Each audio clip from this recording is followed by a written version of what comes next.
Jurassic, so we'll probably turn into dinosaurs soon. Rory Collins and I, we know each other also for about 30 years, and I can now say safely that we were in ISIS together. The ISIS steering committee, this is not the Islamic State, but this is the International Studies of Infarct Survival. And Rory, for a long time, with collaborators in Oxford, was involved in actually the invention of the large and simple trial. And if my statement about ISIS giving you a heart attack and you will now put in an ambulance, first thing that will happen to you is they give you 300 milligrams of aspirin. And that was based on the work ISIS did in some of these very large trials. So they were the big trials, they were cheap trials that really changed the life of many people. So it's a great honor, Rory, to have you here today to talk about how we can perhaps make the trial survive. Take your time, it doesn't matter. Thanks very much.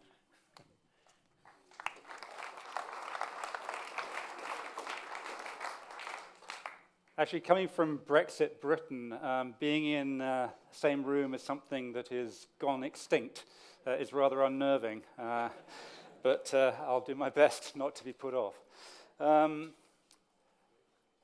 So what I'm going to say is that there is, in my view, a very simple problem to a very simple solution to the problem that is resulting in increased cost of the development of new drugs and the reduction in the new drugs that are available to us. And it is that the trials that we are doing are far too expensive. And they have become far too expensive over the last 20 or 30 years as a result of over-regulation and lack of thinking.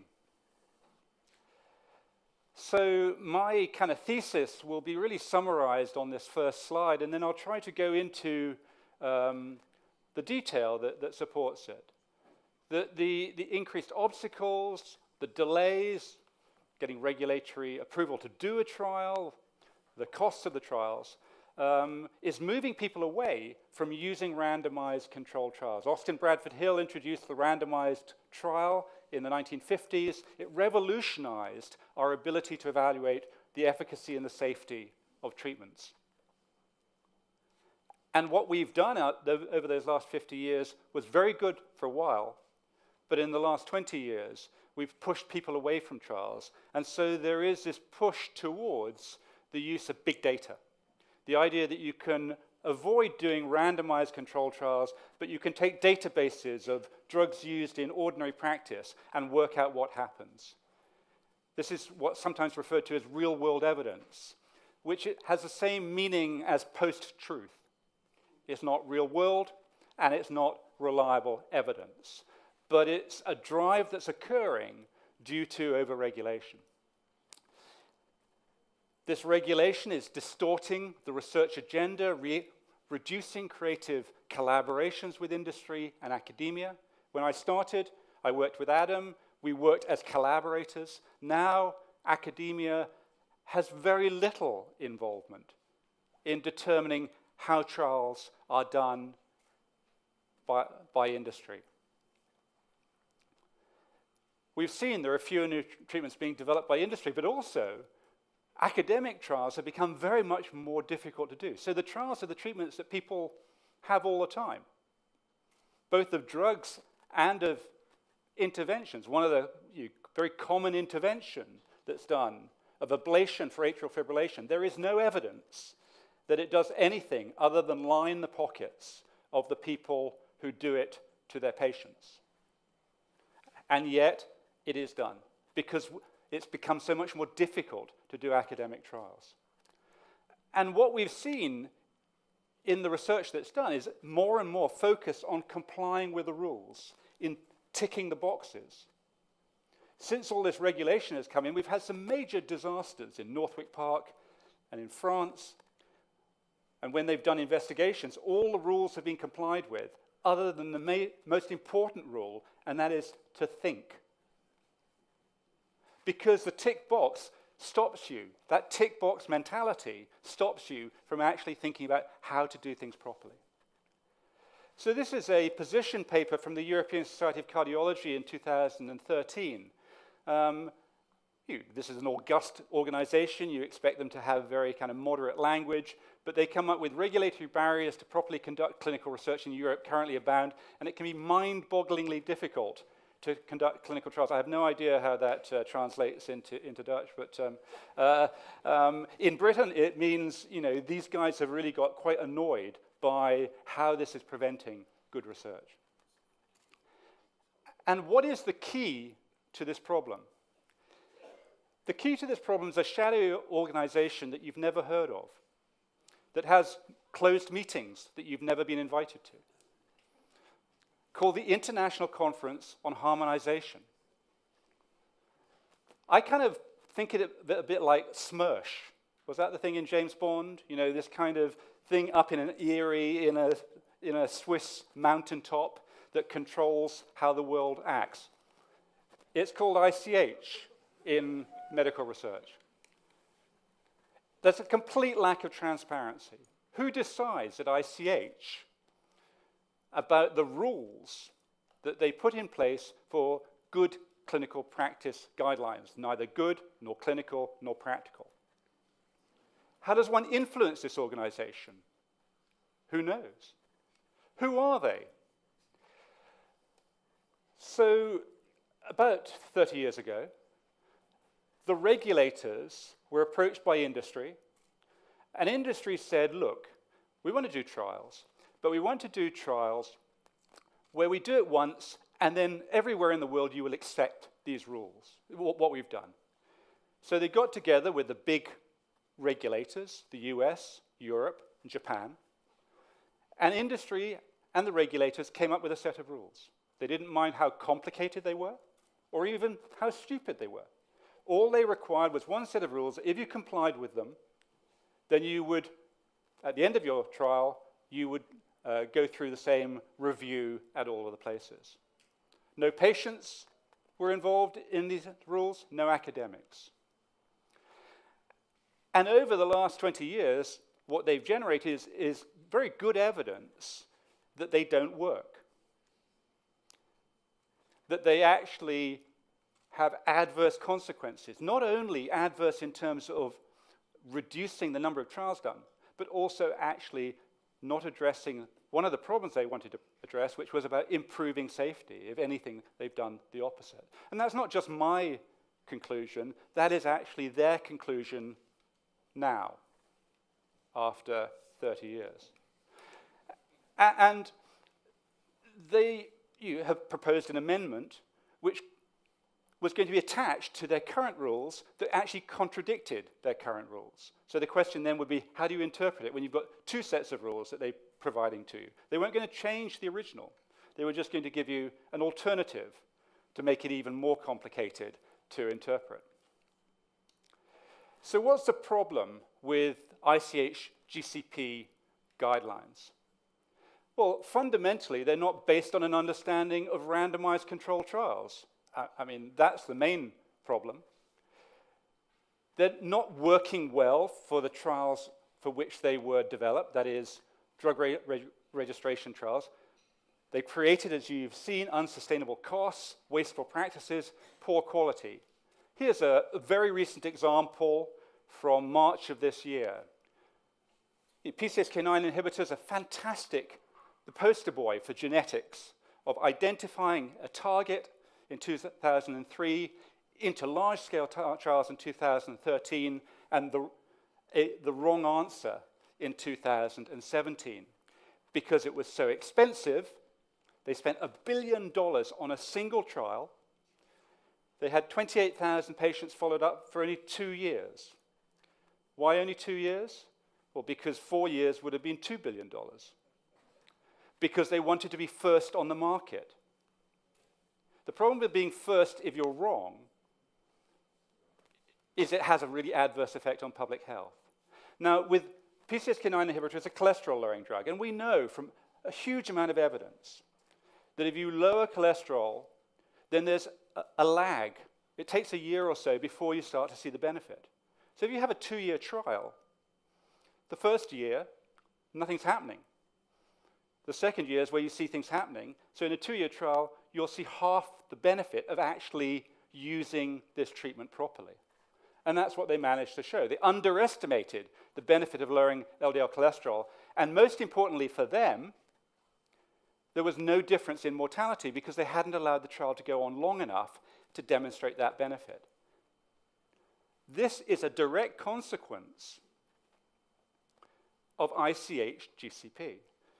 And again, from the perspective of safety, this is a new treatment which they've only continued for 2 years because of cost and wanting to get their money back quickly, so we don't get long-term safety data.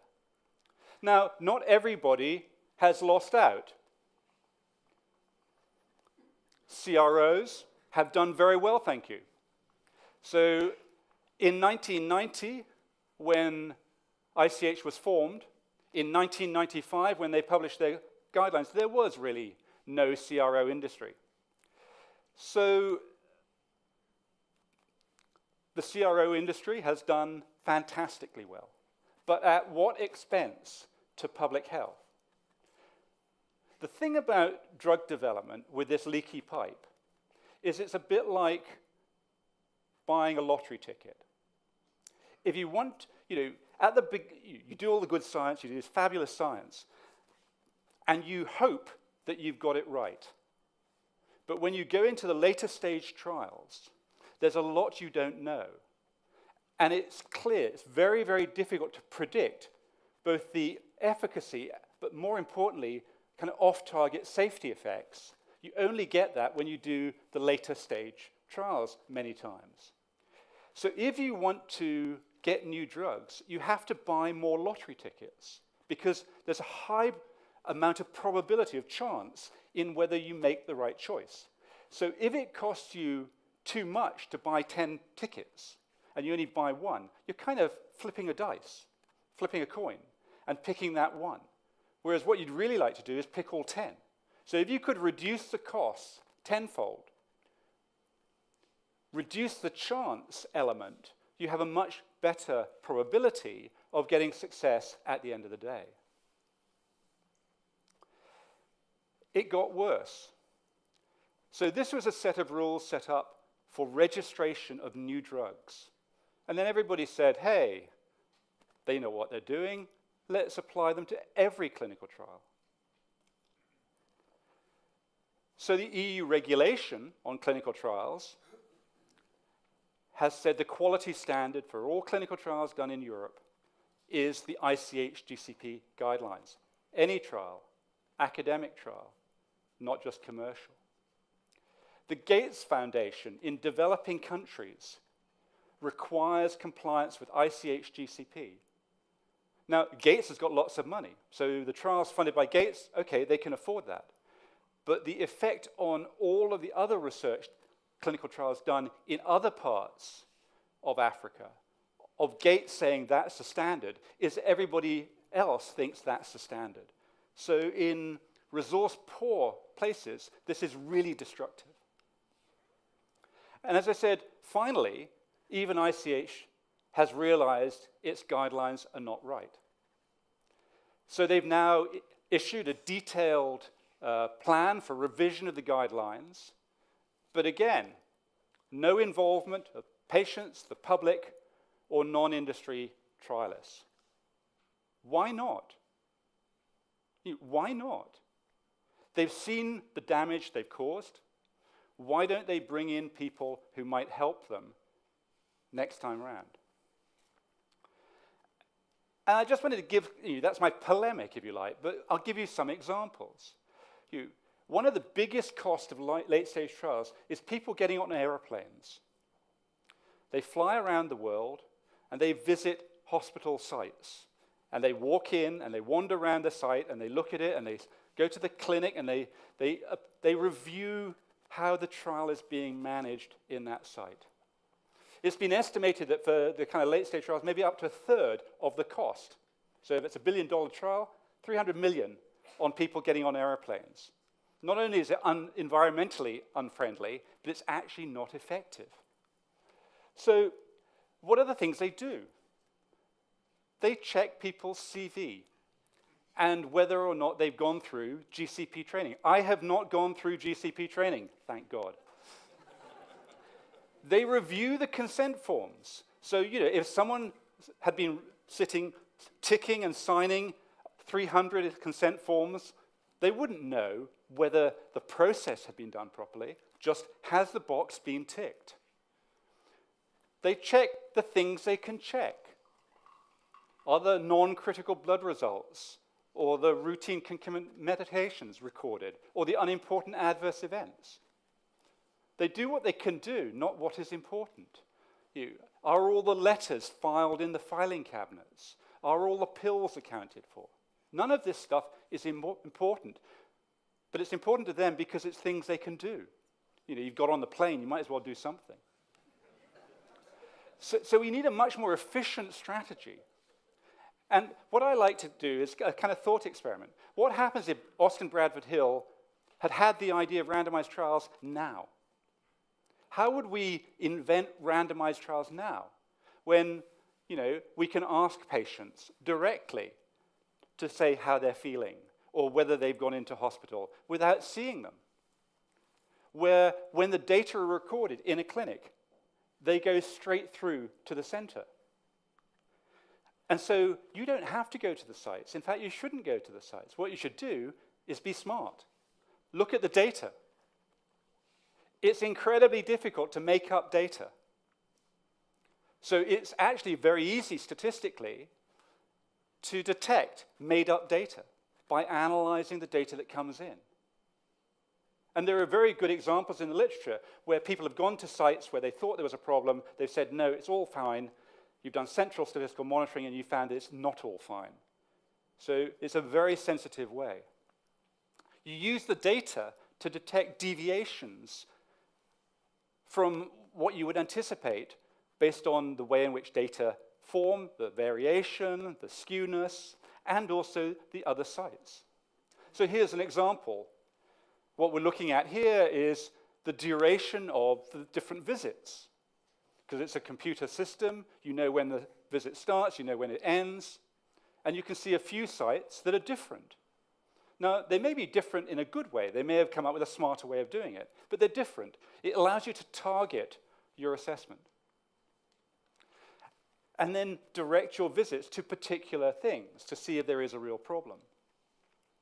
So stop ticking boxes. Stop doing data verification, but actually think about how you make the study better.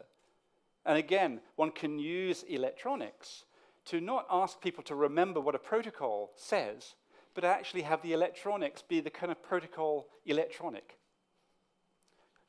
As you're filling in the form, it tells you what to do. The other thing they say is the purpose of trial monitoring is to do all this verification that data are accurate, complete, and verifiable. And this is an absolutely critical misunderstanding of clinical trials.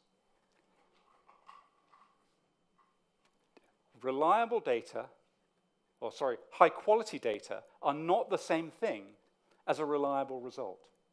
So you could have the perfect trial, but if it's too small to detect the effect, the result will be unreliable. On the other hand, you could have quite crummy data. But if it's crummy equally in the two groups, the people getting the treatment and the people in the control, then you'll still detect the effect. So this is, again, the critical thing. A randomized controlled trial is randomized and it has a control group. And that is an enormous strength. Because if you do things equally well or equally badly in both groups, that washes out and you still pick up the signal. So this is not even really envisaged within the ICH-GCP guidelines. And it's extraordinary how, I think the randomized control trial is one of the greatest inventions that we have ever had in medicine. Bradford Hill will not get, it's dead now, but he would not have got the Nobel Prize. But actually, it is one of the greatest inventions because it really is incredibly robust to difficulties, in terms of reliable assessment if you do a few important things right. So all of this checking and monitoring, does it matter?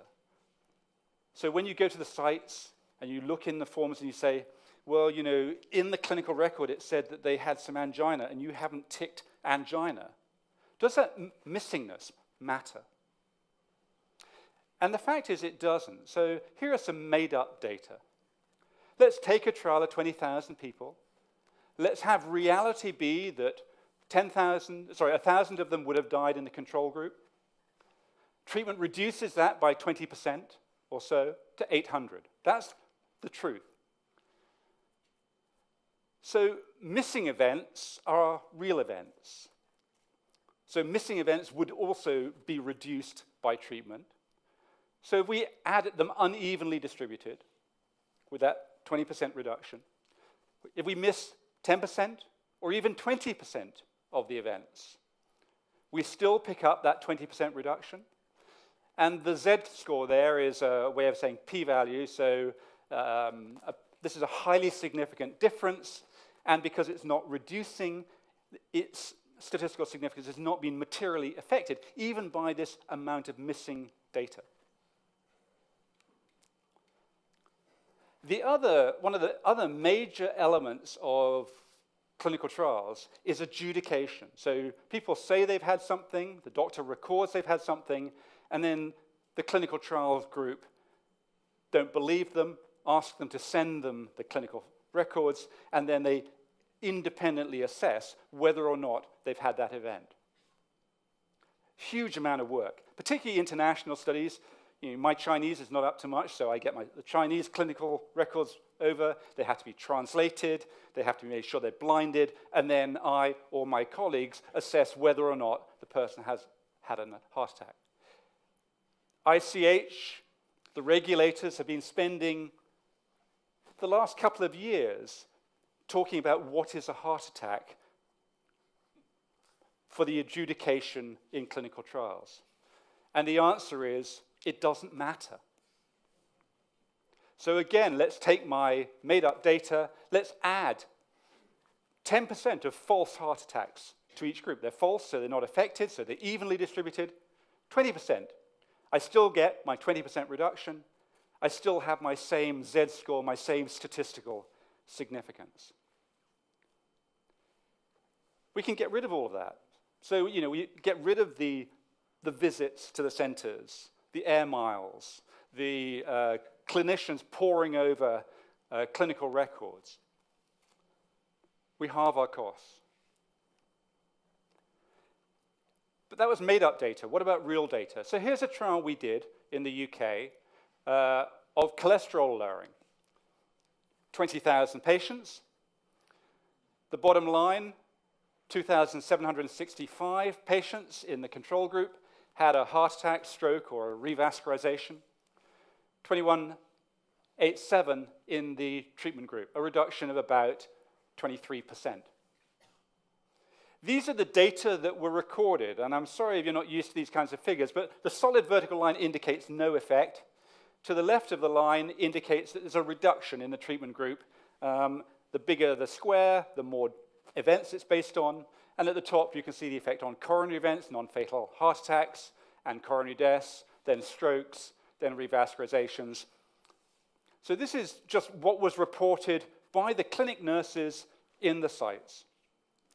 So for all of these events, we got the clinical records, we blinded them to any information about cholesterol. Many, many doctors spent many, many hours going through those and adjudicating whether or not they should be called a heart attack, a coronary death, a stroke, or a revascularization. And that's the result we got. You can just see a little bit of change. Huge amount of work in order to do nothing. But it costs a lot.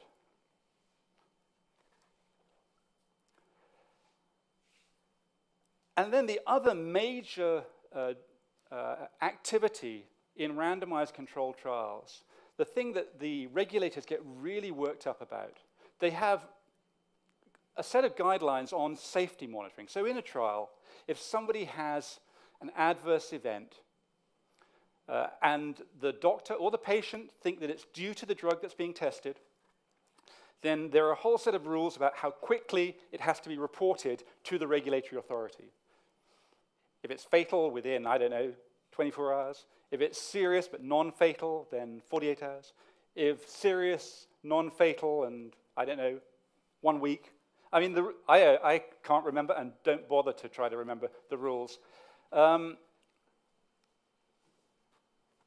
there's this incredible requirement to record and then report lots and lots of events. Even if you know from smaller studies there's no adverse effect on common events, you're still having regulators telling you you should record them anyway. Then when you get adverse events, you're asked to get more narrative about them, to understand those adverse events in more detail. We've had regulators in our large trials demanding unblinding of adverse events during an ongoing trial. I mean, this is so dumb, it's difficult to know how politely to respond to the regulator at that point. They usually move me away from my email. But, you know, we had the German regulator say, we'd like to receive the data were analyzed by the Data Safety Monitoring Board. This is the independent organization from the trial that reviews that there isn't a safety concern. We'd like to have a look at it. You know, the efficacy, the stroke. This is completely wrong. Completely wrong. It goes on. More and more records, events, things we're required to tell the regulators about. I actually asked the regulators in Britain, okay, so have you had some really good examples of all this adverse event monitoring picking up something? And they said, no, we get so much of it, we can't manage it. I said, well, why do you do it? They said, well, the regulations require it. And then, you know, annual reports that are so long that if there were a signal, this is a brilliant way to hide it.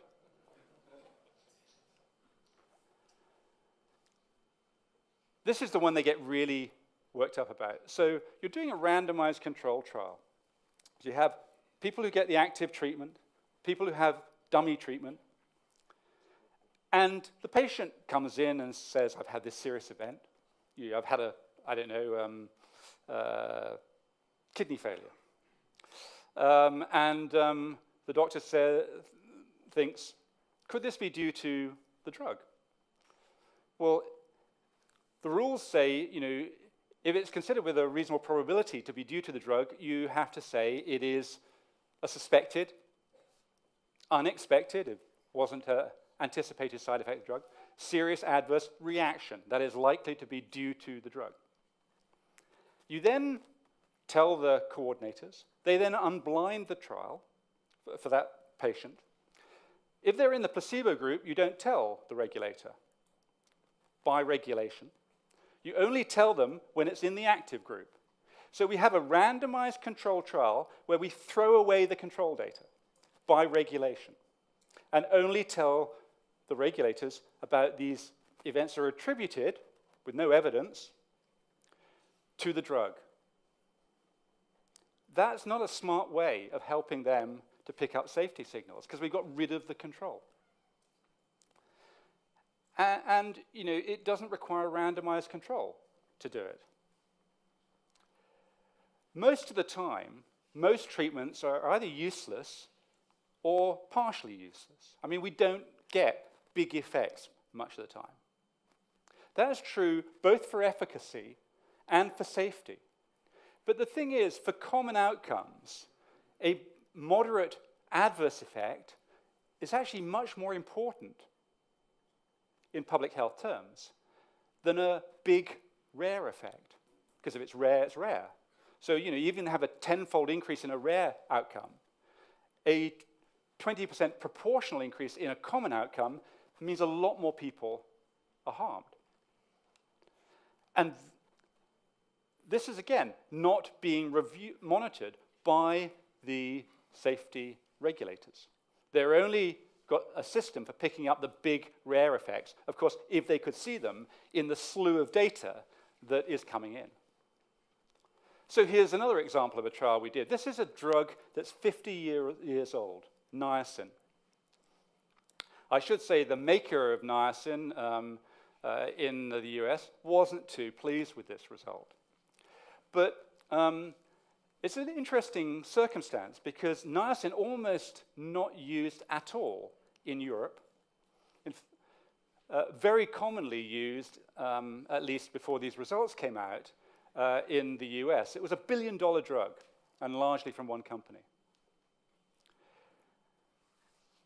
And we were looking at the effects on cardiovascular outcomes, but you record all the serious adverse events that occur, all the things that get people into hospital. And just out of the data, not adjudicated data, not pre-specified data in terms of an outcome we're looking at, came this definite signal that niacin actually produced a big increase in serious infections.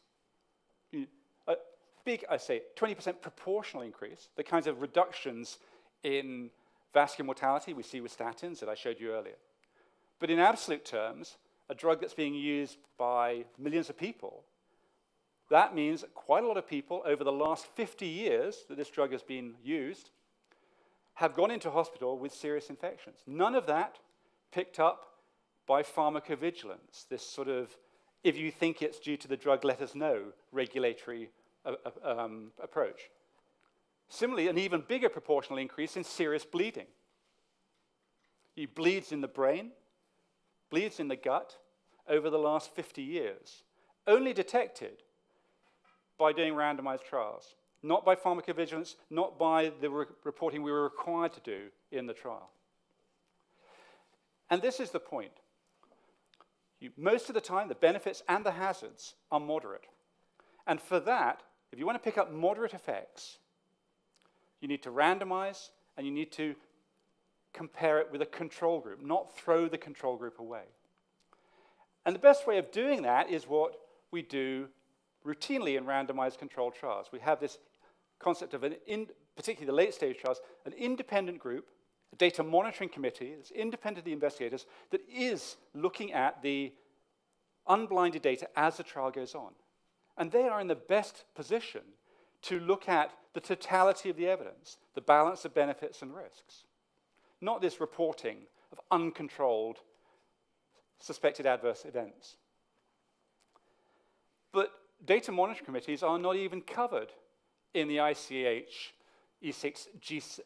guideline, the standard guideline. Here's another trial of a CETP inhibitor that was stopped by the data monitoring committee because there was a moderate increase in the primary outcome. The outcome they were hoping would be reduced was actually increased. Cardiovascular events and cardiovascular mortality was significantly increased. This was not detected during the trial by any of this kind of SUSAR reporting. It was detected by the data monitoring committee. So, in conclusion, do we really want to let a group of individuals that we don't know, who have demonstrated unequivocally that they are incompetent, to do it again? Now, this is a really important time. They've actually realized they got it wrong. They've actually started to listen. They've got a consultation out. I think it's really important now that we say you can't do it again on your own. About 10 years ago, we started to kind of push this.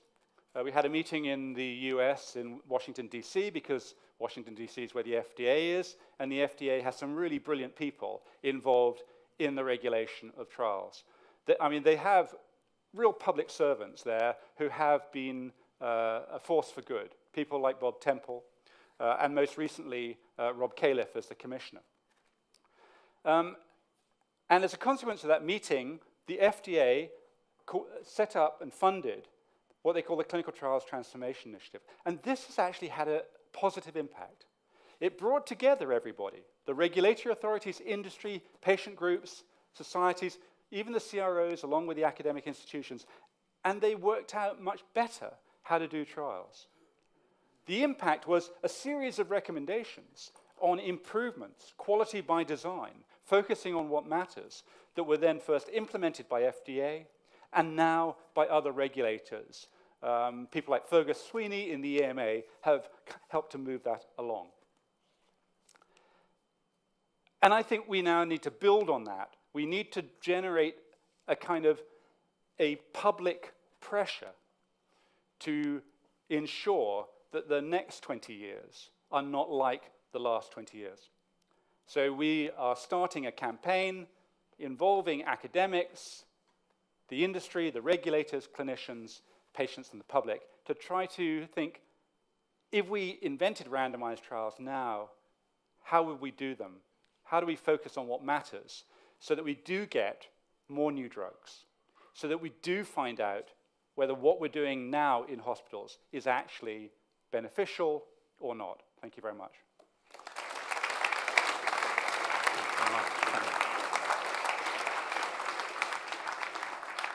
Thanks very much, Rory. And that's what we expect of you, and that's what we actually, you woke everyone up to race to this call. So we're now rapidly getting in the way of drinks and you all cooling off. But I have to thank the speakers before I hand over to somebody else.